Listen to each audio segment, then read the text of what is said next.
Hello दोस्तों, नमस्ते, सत श्री अकाल, स्वागत है आपका एक आर्मी के रिएक्शन में। और मैं हूं कविता। तो आज हम देखने जा रहे हैं थोड़ी सी जनरल नॉलेज रिलेटेड बहुत ही इन्फॉर्मेटिव वीडियो, जो कि है ध्रुव राठी एक्सप्लेन करेंगे चंद्रयान 3 को लेके। एंड ध्रुव राठी की जो अच्छी बात ये है कि काफ़ी अच्छे से अपनी वीडियोस को वो एक्सप्लेन करते हैं, काफ़ी इन्फॉर्मेशन देने की कोशिश करते हैं, काफ़ी रिसर्च एंड कंपाइलेशंस के साथ, वो फैक्ट्स एंड फिगर्स के साथ आते हैं एंड ट्रूली अपना ओपिनियन रखते हैं। तो पहले आइए देखते हैं उनका ये वीडियो, जो कि चंद्रयान 3 के बारे में है, जहाँ आई एम श्योर उन्होंने और भी स्पेस मिशंस को एक्सप्लोर किया होगा और उसकी इन्फॉर्मेशन प्रोवाइड की होगी, जो कि काफ़ी अच्छी है इन्फॉर्मेशन पर्पज से। एंड उसके बाद हम इसके बारे में बात करते हैं। तो बिना देरी किए हुए आइए शुरू करते हैं। नमस्कार दोस्तों, 22 अक्टूबर साल 2008 इंडिया के द्वारा चंद्रयान 1 मिशन लॉन्च किया जाता है। चांद पर पहुंचकर ये स्पेसक्राफ्ट कुछ ऐसी चीज की खोज करता है जिसको लेकर दुनिया भर में हेडलाइंस छप जाती है। Water on the moon. Chandrayaan 1 पहली बार इसका ठोस सबूत लाता है दुनिया के सामने कि चांद पर पानी मौजूद है। स्पेसिफिकली कहा जाए तो चांद के साउथ पोल के एरिया में मौजूद है। इस खबर को देखकर दुनिया भर के देशों में चांद को एक्सप्लोर करने का क्रेज फिर से जाग उठता है। अमेरिका और चाइना के द्वारा रेगुलरली मून पर मिशंस भेजे जाते हैं। इजराइल कोशिश करता है चांद पर सॉफ्ट लैंडिंग करने की। इसके अलावा जापान, यूरोप और रशिया के द्वारा भी कई लूनर मिशंस प्लान किए जाते हैं। लेकिन आज दुनिया की नजर है इंडिया के चंद्रयान 3 मिशन पर। आखिर कौन सी नई खोज चंद्रयान 3 का मिशन करेगा और चंद्रयान 2 का मिशन क्यों फेल हो गया था? आइए जानते हैं आज के इस वीडियो में। India is on its way back to the moon. The historic mission to the moon and the launch of India's Chandrayaan 3 spacecraft. India is literally shooting for the moon. Chandrayaan 3 mission aims to touch down on the moon's largely unexplored south pole. Moon missions यानी चांद पर भेजे जाने वाले missions 5-6 अलग अलग प्रकार के हो सकते हैं। साल 1950s में पहली बार था जब इंसानों ने चांद पर मिशन भेजने शुरू किए थे, और तब से लेकर अब तक टेक्नोलॉजी जैसे जैसे इम्प्रूव होती गई है, इन मिशंस की कॉम्प्लेक्सिटी भी उतनी ही बढ़ती गई है। सबसे पहले सबसे सिंपल टाइप के मिशन होते हैं फ्लाई बाय मिशंस। इसमें एक स्पेसक्राफ्ट को भेजा जाता है स्पेस में जो चांद के पास से गुजरे, यानी चांद के चारों ओर ये गोल गोल नहीं घूमे, बल्कि चांद के पास से उड़कर ये बगल से निकल जाए। सबसे पहला successful fly bye mission Soviet union के द्वारा लॉन्च किया गया था जनवरी 1959 में, जब इनका स्पेसक्राफ्ट लूना 1 चांद के बगल से गुजरा था। इसके 2 महीने बाद अमेरिका ने अपना पहला successful fly bye mission launch किया मार्च 1959 में, जिसका नाम था पायनियर 4। इनका मकसद था दूर से ही चांद को स्टडी करना। अक्टूबर 1959 में जब सोवियत यूनियन लूना 3 लॉन्च करता है, तब हमें पहली बार चांद की एक फोटो देखने को मिलती है करीब से। स्क्रीन पर देख सकते हैं आप, ये पहली फोटो मून की दूसरी साइड की ली गई थी, जो डार्क साइड होती है मून की, जो धरती से हमें नॉर्मली कभी दिखती नहीं। आज के दिन फ्लाई बाय मिशंस तभी किए जाते हैं जब किसी और मिशन के रास्ते में चांद दिख रहा हो। लेकिन चांद को ही अगर स्पेशली जांचना है तो आती है अगली कैटेगरी मिशंस की, जिन्हें ऑर्बिटर मिशंस बुलाया जाता है। इसमें स्पेसक्राफ्ट चांद के पास आकर चांद के ऑर्बिट में गोल गोल चक्कर लगाते हैं। इसे लूनर ऑर्बिट कहा जाता है, और यहाँ से ये चांद के सरफेस और एटमॉस्फेयर को स्टडी करते हैं। टिल डेट 40 से ज्यादा सक्सेसफुल ऑर्बिटर मिशंस हो चुके हैं, और आज के दिन तक ये मोस्ट कॉमन मून मिशन का टाइप है। सबसे पहला सक्सेसफुल ऑर्बिटर मिशन किया गया था एक बार फिर से सोवियत यूनियन के द्वारा लूना 10 साल 1966 में। इसके बाद आती है अगली कैटेगरी इम्पैक्ट मिशंस की। ये मिशंस ऑर्बिटर मिशंस का ही एक एक्सटेंशन होते हैं। यहाँ मेन स्पेसक्राफ्ट चांद के अराउंड ऑर्बिट करते रहता है, लेकिन उस स्पेसक्राफ्ट से एक हिस्सा डिटैच होकर चांद पर जाकर क्रैश लैंड करता है। क्योंकि क्रैश लैंडिंग के वक्त ये मून से इम्पैक्ट कर रहा है, इसलिए इन मिशंस को इम्पैक्ट मिशंस बुलाया जाता है। आप पूछोगे ये क्रैश लैंड कराने का क्या तुक बना? इसका जवाब बड़ा सिंपल है। क्रैश लैंडिंग करने तक का जो समय है, जब वो चांद के करीब करीब आए जा रहा है, उसी समय में काफ़ी सारी इंस्ट्रूमेंट की रीडिंग्स ली जा सकती है, इसलिए इम्पैक्ट मिशंस भी काफ़ी यूजफुल होते हैं। चंद्रयान 1 हमारा एक इम्पैक्ट मिशन था। जो हिस्सा स्पेसक्राफ्ट का अलग होकर चांद पर जाकर क्रैश लैंडिंग करता है, उसे मून इम्पैक्ट प्रोब कहा जाता है। चंद्रयान 1 के मून इम्पैक्ट प्रोब में एक इंस्ट्रूमेंट लगा था, Chandra's altitudinal composition explorer, short में इसे चेस कहा जाता था। ये एक मास स्पेक्ट्रोमीटर था जो हर 4 सेकंड में रीडिंग्स लेता रहता था, जैसे जैसे ये चांद के करीब आ रहा था क्रैश लैंड करने के लिए। और इसी इंस्ट्रूमेंट की मदद से हमें पता चला कि चांद की एटमॉस्फेयर में पानी मौजूद है।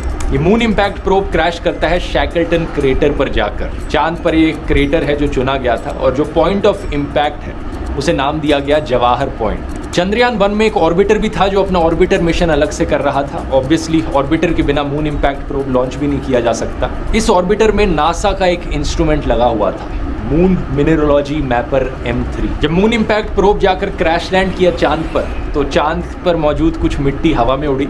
उस मिट्टी को, उस लूनार सॉइल को एनालाइज किया इस इंस्ट्रूमेंट ने, और इसी एनालिसिस के बाद कंफर्म हुआ कि चांद की मिट्टी में भी पानी मौजूद है। चौथी कैटेगरी आती है मून मिशंस की, लैंडर मिशंस। यहाँ पर स्पेसक्राफ्ट के एक हिस्से को चांद पर भेजा जाता है सॉफ्ट लैंडिंग करने के लिए। क्रैश नहीं करना, आराम से उतारना है ताकि चांद पर लैंड कर सके कोई हिस्सा स्पेसक्राफ्ट का। जो हिस्सा लैंड करता है उसे यूजुअली लैंडर कहा जाता है। ये करना बहुत बहुत कॉम्प्लिकेटेड चीज़ है, और जब अमेरिका और सोवियत यूनियन ने पहली बार ट्राई करी ये करने की, तो पहले 15 अटेम्प्ट्स में वो फेल रहे। 15 अटेम्प्ट्स मायने रखता है। साल 1966 में पहला सक्सेसफुल अटेम्प्ट किया जाता है एक बार फिर से सोवियत यूनियन के द्वारा, इनके लूना 9 मिशन के द्वारा। दुनिया की पहली सक्सेसफुल लैंडिंग थी ये मून पर, और इसी स्पेसक्राफ्ट ने पहली फोटो भी खींची चांद के सरफेस की। ये फोटो कुछ ऐसी दिखती है। ज़्यादा हाई क्वालिटी फोटो एक्सपेक्ट मत करो, ये 1966 की बात है। वैसे स्पेस के वीडियोस देखकर दोस्तों, अगर आपको इंटरेस्ट आता है इसी फील्ड में अपना करियर बनाने में, एरोस्पेस और रॉकेट साइंस, लेकिन आप जानते नहीं कि एग्जैक्टली ये कैसे किया जाए, क्या इंडिया में पढ़ाई की जाए या अब्रॉड कोई यूनिवर्सिटी ढूंढी जाए, कौन सी यूनिवर्सिटीज़ और कॉलेजेस सबसे ज़्यादा सूटेबल रहेंगे, उनमें कौन से प्रोग्राम्स आपको इस करियर पाथ पर ले जा सकते हैं, इन सवालों के जवाब के लिए एक बड़ा ही सिंपल सोल्यूशन है, चैट जीपीटी। किसी महंगे करियर काउंसलर के पास जाने की जगह है, जो कि अक्सर वैसे भी आपके पेरेंट्स की बातों से बहुत इन्फ्लुएंस रहते हैं, आप चैट जीपीटी को ही अपना करियर काउंसलर बना सकते हो। आप इससे इंडिया की नहीं बल्कि दुनिया भर की यूनिवर्सिटीज़ को लेकर सवाल पूछ सकते हो, स्कॉलरशिप्स ढूंढ सकते हो, बाहर पढ़ने जाना है तो क्वालिटी ऑफ लाइफ के बेसिस पर शहरों को ढूंढ सकते हो। ये सब कैसे करना है मैंने डिटेल में एक्सप्लेन किया है मास्टर चैट जीपीटी के स्टूडेंट स्पेशल कोर्स में। जो मेरा फुल चैट जीपीटी कोर्स है उसमें स्टूडेंट का चैप्टर आप स्टूडेंट स्पेशल एडिशन में अलग से खरीद सकते हैं एक बहुत ही अफोर्डेबल प्राइस पर। और आप में से पहले 400 लोग जो इसे खरीदेंगे उन्हें और एडिशनल 42% डिस्काउंट मिलेगा अगर आप कूपन कोड MOON42 यूज करेंगे तो। कोर्स का लिंक इस QR कोड को स्कैन करके मिल जाएगा और नीचे डिस्क्रिप्शन में भी है, और जो लोग आप में से फुल कोर्स खरीदना चाहते हैं उसका लिंक इस वाले QR कोड में है और ये भी डिस्क्रिप्शन में मिल जाएगा। ढेरों लोग जिन्होंने इस कोर्स को अभी तक लिया है उन्हें बहुत पसंद आया और बहुत यूजफुल लगा है, उनके रिव्यूज यहाँ आप देख सकते हैं। तो जल्दी से जाकर आप भी इसे ज्वाइन कर सकते हैं। अब टॉपिक पर वापस आते हैं। आमतौर पर ये जो लैंडर्स होते हैं ये काफ़ी बल्की होते हैं, बहुत ही हैवी और बड़े बड़े होते हैं, तो ये चांद पर लैंड करके बस रुक जाते हैं वहीं पर, हिलते नहीं उसके बाद। अगर वहाँ चांद के ऊपर जाकर हिलना है, मूव करना है, तो इस प्रॉब्लम को सॉल्व करने के लिए अगली कैटेगरी आती है मून मिशंस की, जो कि है रोवर मिशंस। रोवर्स ये छोटे से रोबोट्स होते हैं जिन पर पहिए लगे होते हैं ताकि ये लैंडर से बाहर निकलकर सरफेस पर मूव कर पाए। रोवर्स की मदद से डायरेक्ट कॉन्टैक्ट बनाया जा सकता है चांद के सरफेस पर। पहला सक्सेसफुल रोवर चांद पर भेजा गया था नवंबर 1970 में, और गेस कर सकते हो कौन सा देश था यहाँ पर, एक बार फिर से सोवियत यूनियन। इसके बाद आखिरी कैटेगरी होती है मून मिशंस की, ह्यूमन मिशंस, जहाँ पर इंसानों को लैंडर में बिठाकर चांद पर उतारा जाता है और रोवर की जगह इंसान अपने पैरों का इस्तेमाल करके चांद की ज़मीन पर कदम रखते हैं। ये एक ऐसी चीज़ थी जो अमेरिका ने सोवियत यूनियन से पहले कर ली 1969 में, जब नील आर्मस्ट्रॉन्ग ने पहली बार चांद पर कदम रखा। नासा के द्वारा आखिरी ह्यूमन मून मिशन भेजा गया था साल 1972 में, तो तब से लेकर अब तक किसी ने चांद पर कदम नहीं रखा है, और इन टोटल सिर्फ 12 लोगों ने ही चांद की ज़मीन पर कदम रखा है। ये सारे लोग नासा के थे। एक सवाल आपके मन में यहाँ पर आएगा कि पहला रोवर मिशन पहले ह्यूमन मिशन के बाद किया गया, ऐसे कैसे? ऐसा इसलिए क्योंकि एक ह्यूमन मिशन के लिए एक सॉफ्ट लैंडिंग करानी काफ़ी थी, लेकिन रोवर मिशन के लिए नई टेक्नोलॉजी की ज़रूरत थी जिससे एक रोवर को डेवलप किया जा सके, और ये नील आर्मस्ट्रॉन्ग के कदम रखने के 1 साल बाद ही हो पाया। चंद्रयान 2 का मिशन यहाँ पर एक रोवर मिशन के तौर पर प्लान किया गया था। अगर वो मिशन एज पर प्लान जाता तो विक्रम लैंडर को चांद पर सॉफ्ट लैंडिंग करनी थी और उसके अंदर प्रज्ञान नाम का एक रोवर होता जो चांद पर उतरता, लेकिन अनफॉर्चुनेटली ऐसा हुआ नहीं। लेकिन 6 सितंबर 2019 चंद्रयान 2 का विक्रम लैंडर जब उतर रहा था, सॉफ्ट लैंडिंग की तैयारी कर रहा था, वो अचानक से जाकर क्रैश लैंड कर जाता है। नवंबर 2019 में निकली फेलियर कमेटी रिपोर्ट के मुताबिक ये एक्सीडेंट एक सॉफ्टवेयर ग्लिच की वजह से हुआ था, लेकिन इसरो ने कभी इस रिपोर्ट को पब्लिक नहीं किया, और इस चीज़ को लेकर इसरो को काफ़ी क्रिटिसाइज भी किया गया था, क्योंकि उस पॉइंट ऑफ टाइम तक इसरो बहुत ही हाईली ट्रांसपेरेंट रहा था, सब चीज़ें पब्लिक को रिवील करता था, कब क्या सक्सेसफुल हुआ, कब क्या नहीं हुआ, क्यों नहीं हुआ। कई महीनों तक इसरो ने यह भी क्लेम किया था कि जो लैंडर है वो इंटैक्ट है, टूटा नहीं है, बस मून पर टिल्ट होकर गिरा हुआ है। लेकिन फाइनली जब प्रेशर बढ़ा तो 1 जनवरी 2020 में जाकर इसरो के चीफ ने आकर एडमिट किया कि लैंडर एक्चुअली में क्रैश करके चकनाचूर हो चुका है। इसरो के मिशन कंट्रोल सेंटर पर स्क्रीन्स ने दिखाया कि विक्रम लैंडर जब उतर रहा था तो वो अपने रास्ते से भटक जाता है जब वो करीब 2 किलोमीटर ऊपर था सरफेस से। जब वो करीब 335 मीटर ऊपर था सरफेस से, इसरो कांटेक्ट लूज कर जाता है। प्लान के अकॉर्डिंग 400 मीटर ऊपर पहुंचने तक विक्रम को अपनी ऑलमोस्ट सारी वेलोसिटी खो देनी थी, लेकिन 1 किलोमीटर की हाइट तक भी विक्रम की vertical velocity 212 kilometre per hour थी और horizontal velocity 173 kilometre per hour. ISRO के अब जो करंट चीफ हैं एस सोमनाथ, वो बताते हैं कि विक्रम के इंजन में प्रॉब्लम थी। असल में टोटल 5 इंजन में से एक थ्रस्ट थोड़ा ज्यादा था, जिसके कारण विक्रम अनस्टेबल हो गया। असल में विक्रम को एक्चुअली फोटोज लेकर डिसाइड करना था कि एक्चुअल लैंडिंग स्पॉट क्या होगा, लेकिन फोटोज लेने के लिए कभी वो स्टेबल हो ही नहीं पाया। जब उसने अपनी डायरेक्शन करेक्ट करने की कोशिश करी तो थ्रस्टर्स के मिस अलाइनमेंट की वजह से वो तेज तेज घूमने लग गया,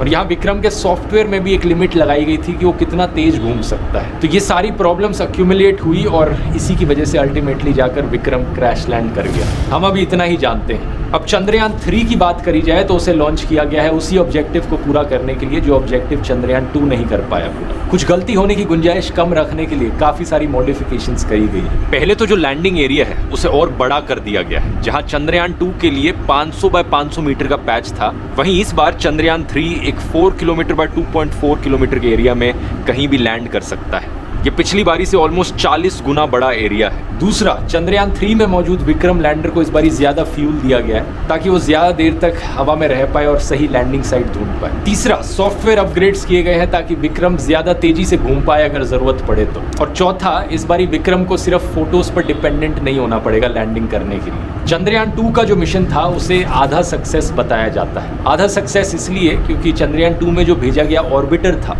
वो अभी भी काम कर रहा है। इनफैक्ट आज के दिन तक वो चांद के अराउंड गोल गोल घूम के ऑर्बिट कर रहा है। तो चंद्रयान 2 के इस ऑर्बिटर ने जो हाई रेजोल्यूशन इमेजेस ली हैं उन्हें इस नए विक्रम में फीड किया गया है ताकि इसकी लैंडिंग की जगह सही से डिसाइड करी जा सके। और विक्रम लैंडर का जो डिजाइन है चंद्रयान 3 में वो मोर और लेस सेम है चंद्रयान 2 से, लेकिन थोड़ी बहुत मॉडिफिकेशंस करी गई हैं। जैसे कि इसके जो पैर हैं वो और मजबूत बनाए गए हैं और ज़्यादा सोलर सेल्स लगाए गए हैं इस पर, और सेंसर जो हैं वो इम्प्रूव किए गए हैं। चंद्रयान 2 की तरह चंद्रयान 3 का भी मिशन ऑब्जेक्टिव वही है, चांद के साउथ पोल पर लैंड करना और एक रोवर उतारना। अब जो लैंडिंग की साइट है वो 70 डिग्री साउथ है, जहाँ पर कई सारे क्रेटर्स मौजूद हैं जो हमेशा शेड में रहते हैं, वहाँ पर कभी कोई धूप नहीं पड़ती, और इसलिए माना जाता है कि उन क्रेटर्स के अंदर कुछ बर्फ मौजूद हो सकती है। यहाँ मेंशन करना ज़रूरी है कि जब रोवर उतारा जाएगा चंद्रयान 3 के द्वारा चांद पर तो उसे सिर्फ 1 लूनार डे का समय मिलेगा अपने साइंटिफिक एक्सपेरिमेंट्स कंडक्ट करने के लिए।